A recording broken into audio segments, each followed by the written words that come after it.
You've become a role model in this country. The reason that your book sells, the reason that your board game sells, is because people are looking to leaders. People are looking for values. People are talking about, Donald Trump for president. What they're really talking about is Donald Trump, show us the way. Yeah.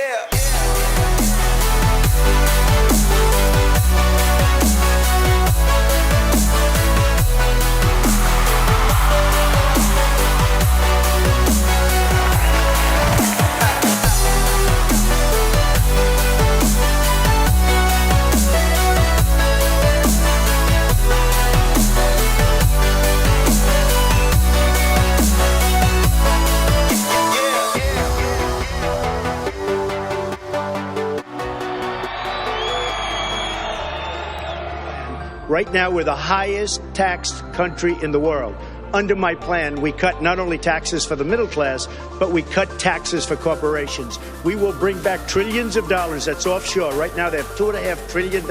All of that money is going to come back, and we're not going to lose Pfizer, which is now leaving, and other great companies. We're not going to lose them anymore because we're going to have a tax structure that is going to keep them in our country. You're going to build a plant in Mexico, and every car and truck and part that you sell, it comes right through the border, and you know what? You're going to pay 35% tax on those cars and those parts and those trucks. Because it doesn't help us. You fight ISIS first. These are animals. You have to knock them out. You have to knock them off strong.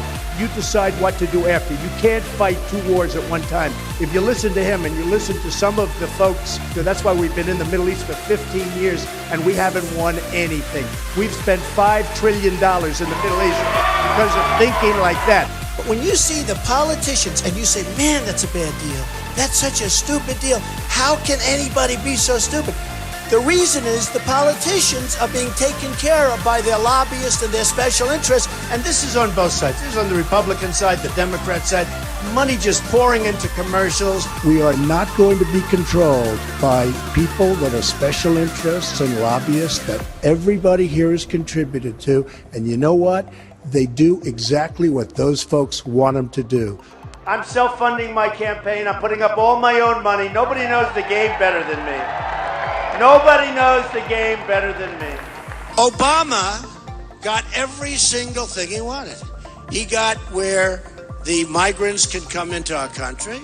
He got funding for the illegal immigrants. You take a look at the migration and you say, that's strange. So many men, strong, young men, not many women, not many children. I'm saying, what's going on over here? And this is going to be a real wall. This is going to be a wall that's going to stop the heroin and the drugs from coming to New Hampshire. Believe me, this is going to stop it. Everybody's changed their messaging to try to copy you, whether it's Cruz, Rubio. I mean, everybody has taken a turn for tougher talk. So you've had an impact already. Nobody's going to be able to do it like me. Nobody, as an example on the wall, nobody is getting Mexico to pay for the wall, the cost of the wall, but me. They don't even know about that. It's not even in their vocabulary. But is your dad a moderate, a liberal? What is it? I think he's an anti-waste, and he believes in efficiency. He doesn't believe in nonsense. He doesn't believe in waste. You can't leave the White House, go to Hawaii and play golf for 3 weeks and be a real deal maker. It doesn't work that way. You have to get people in, grab them, hug them, kiss them, and get the deal done. But it's got to be the deal that you want. 15 years ago, they wanted to build a wall. You know why they didn't build it? They couldn't get an environmental impact statement approved. It's true. They couldn't because there were snakes, toads, rodents, all sorts of crap right in the way. Does anybody want to take a ride? We gave them.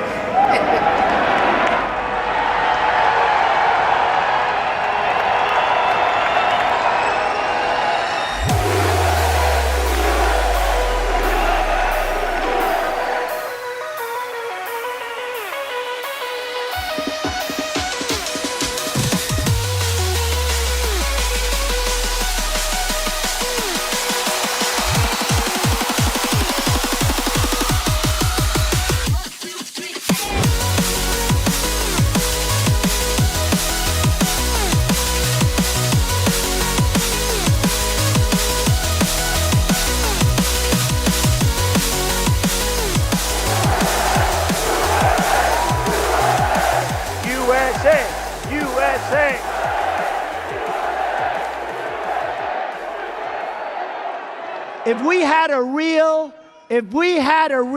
hello.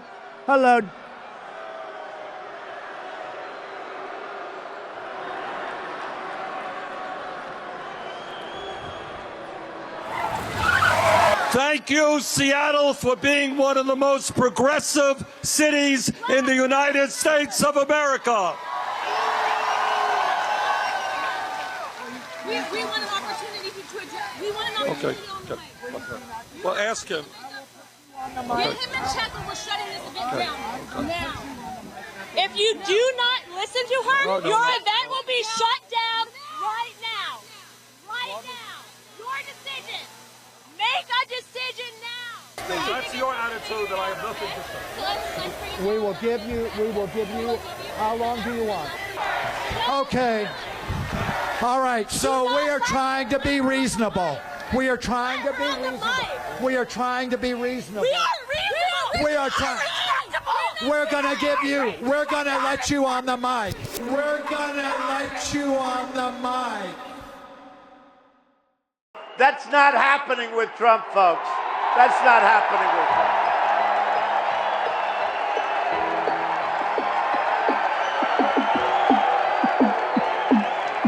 The microphone, they just took the whole place over. And the audience, which liked him, I mean, they were him. They're saying, what's going on? How can this happen? That will never happen with me. But I guarantee if we sit down with some of them within a short period of time, what are we asking? We want our country to be great again. We want jobs to be brought back. I mean, there's really nothing radical. We want good health care. Obamacare is a disaster. We're going to repeal it and replace it. We want good health care. Think of it. You have to stick up for your rights. When you're treated badly, you have to stick up for your rights. You have to do it. And whether we like it or not, whether it's something we want to do or not, we have to stick up for ourselves as people, and we have to stick up for our country when we're being mistreated. Remember that. $21 trillion. Oh, we have a woman just fainted. Do you have water? Get some water over there right away, please. Right away. Get some water over. We love our people. We got to take care of our people. No, we got to take care of our people. We got to take care of our people. Who cares? We'll hold it for a couple of minutes, okay? We got to take care of our people. These are great people. She was here. You know, some of these people came at 7 o'clock in the morning, and we got to take care of our people. I love her, too. Just tell her to take it easy. Take it easy. Is she doing all right? I love her. I love these people. I love you people.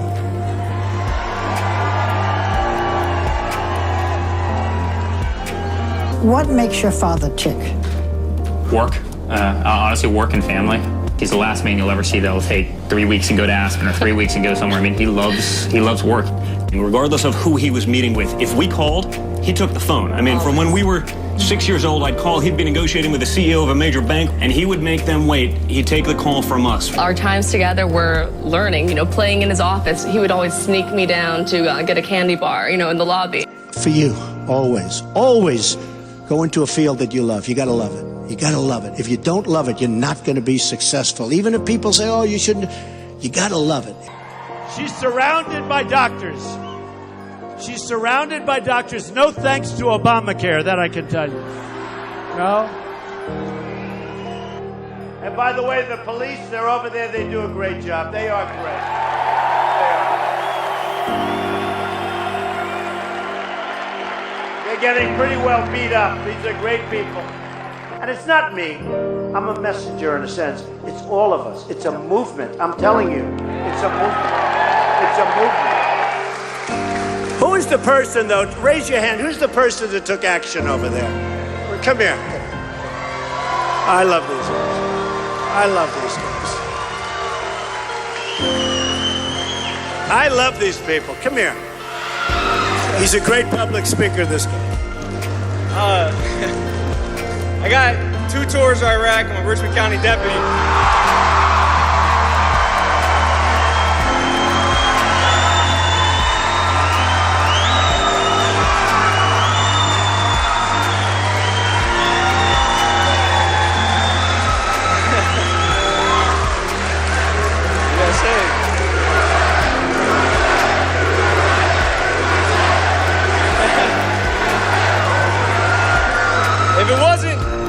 wasn't for Mr. Trump right here, I don't think any of us would have the voice that we have. This is the only man that's going to really bring America back. He understands what it means for me and my people out here who have been to war. Police, everything you talk about, Mr. Trump, I can promise you right now, my department and the departments around me, we need you.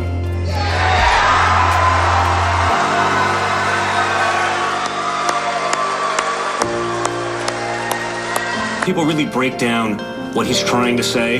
There's no malice in there. He's just cutting through the nonsense and getting to the point and not wasting time. That's what he does. He's true to himself, and he speaks in a way that the average person can understand. I think that's refreshing for everyone.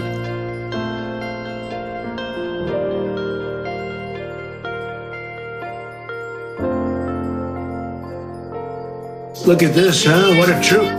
A few months ago, we're walking down the street, and my daughter sees a large pothole in the middle of a New York City street. And she looks at me and she goes, "Mom, Grandpa would not like that."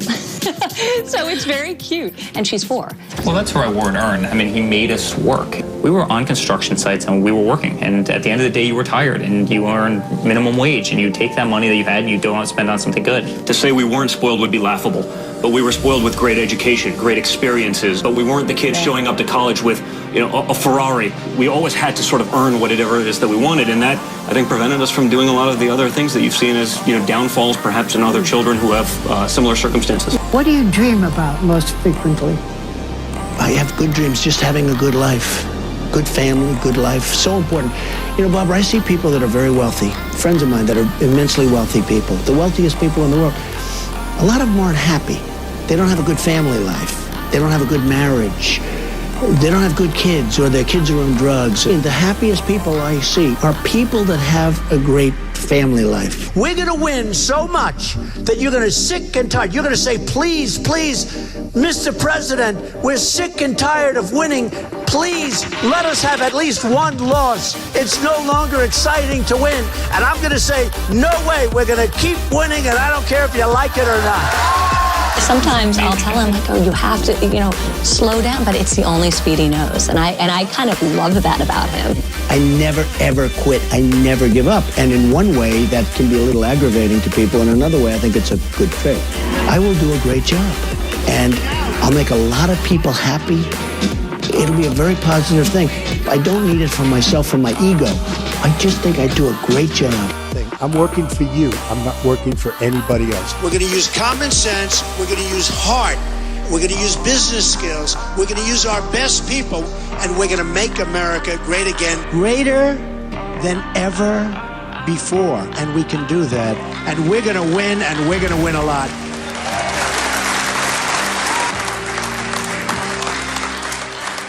You veterans are incredible people, brave beyond comprehension. And I just want to, on behalf of everybody in this country, in Iowa, but in this country, I want to thank you for the job you do, because without you, we would not be here tonight. Thank you all very much. Fantastic people. Thank you, everybody. We're going to make it bigger and better and stronger than ever before. Bigger and better and stronger. Remember, bigger and better and stronger.